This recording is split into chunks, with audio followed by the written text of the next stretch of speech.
다 같이 말씀 보시겠습니다. 오늘 주신 하나님의 말씀은 민수기 35장 22절에서 34절까지의 말씀입니다.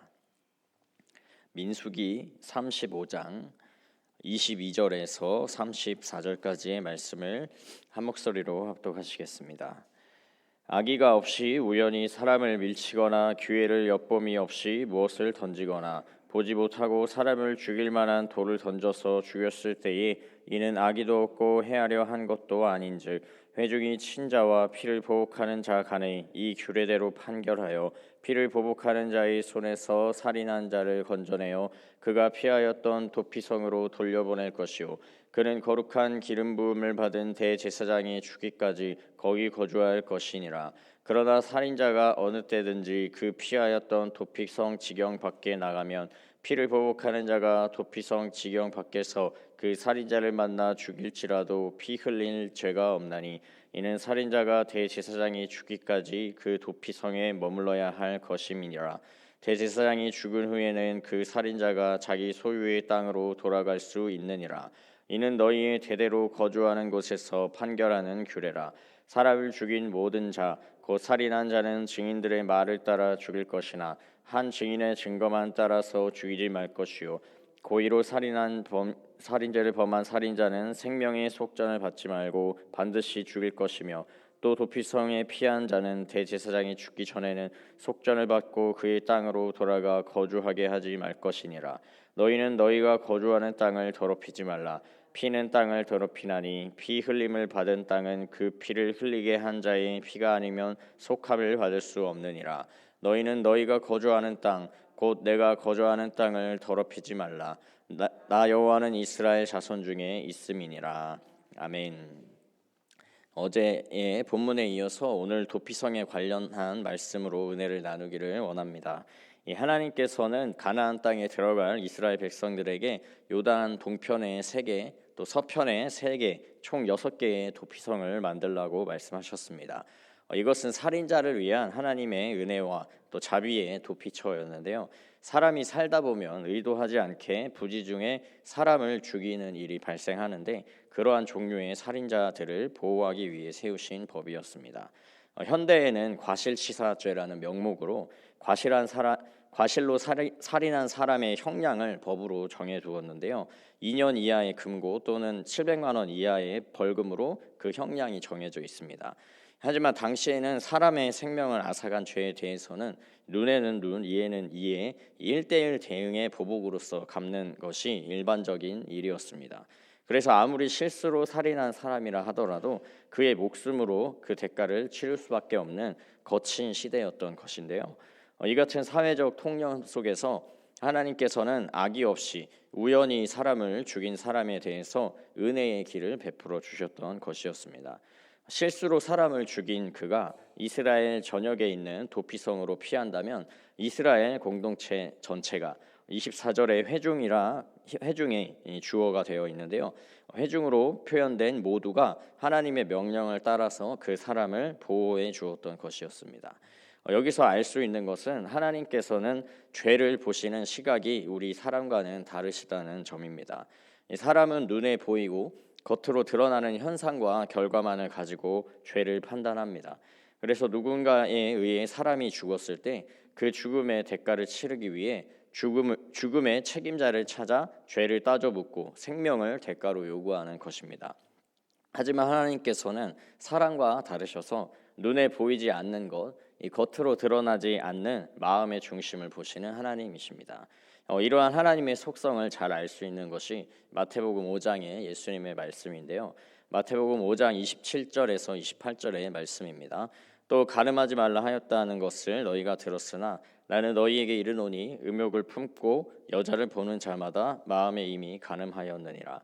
그 앞에 21절에서 22절의 말씀에는 살인에 대하여서도 말씀을 하셨는데요. 살인을 하면 심판을 받는다고 율법이 말했지만 이 형제에 대하여 노하고 또 라가라 하고 미련한 놈이라 욕을 하면 살인한 자와 같이 심판받고 공회에 끌려가고 지옥불에 들어간다라고 말씀하셨던 것입니다.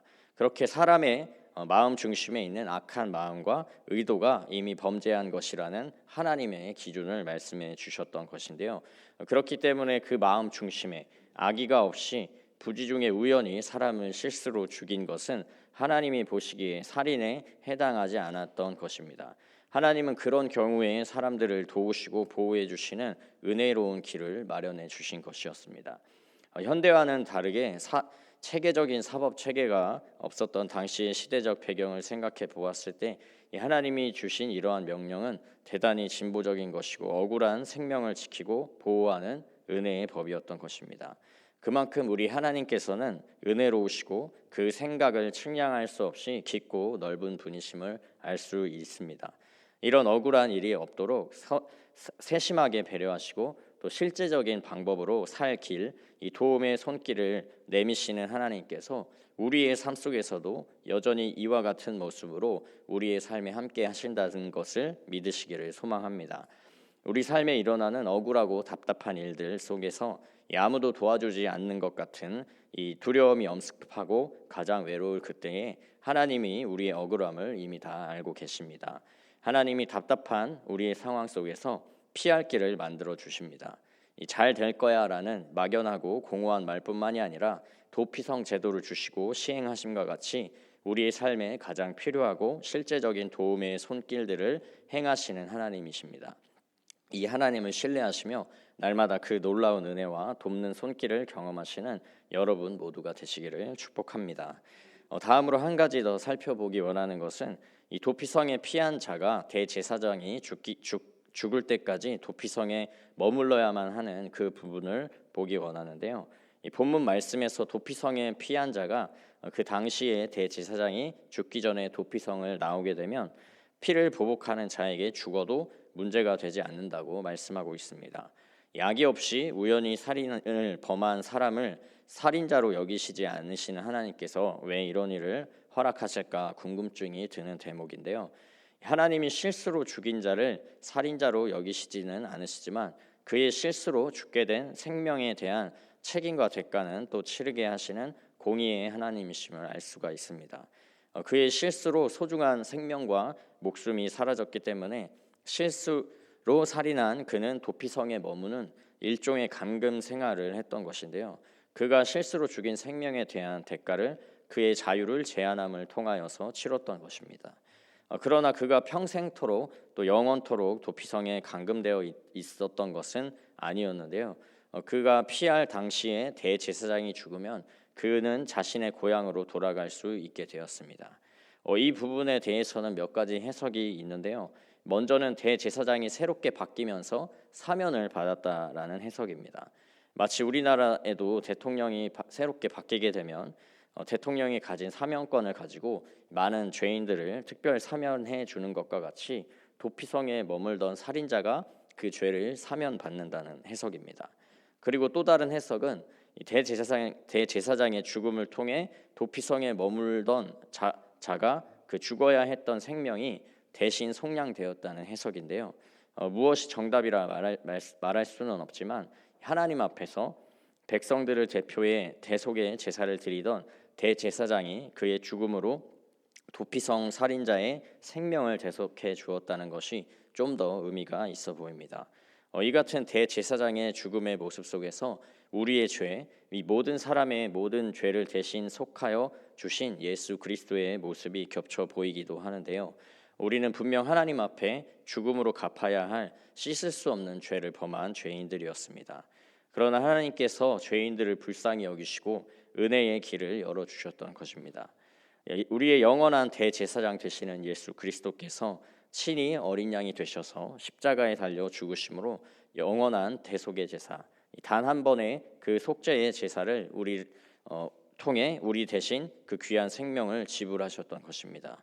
그의 생명은 이 세상 어떤 생명보다 가장 귀하고 값진 생명이기 때문에 어떤 죄도 용서받지 못할 죄가 없습니다. 어떤 사람도 용서받지 못할 사람이 없는 것입니다. 그저 그의 숭고한 순종의 죽음을 믿기만 한다면 또 마음으로 받아들이고 고백하기만 한다면 생명을 얻게 되는 것입니다. 우리의 생명을 찾아 헤매던 원수 마귀 사탄의 권세로부터 자유함을 얻고 해방되는 은혜의 일들이 이루어진 것입니다. 이제 우리는 주님의 영원한 생명을 얻어 자유한 삶을 살게 된 것입니다. 사랑하는 성도 여러분, 우리는 이 도피성의 말씀을 묵상하며 하나님이 우리에게 베푸신 그 은혜를 기억해야 하는 것입니다.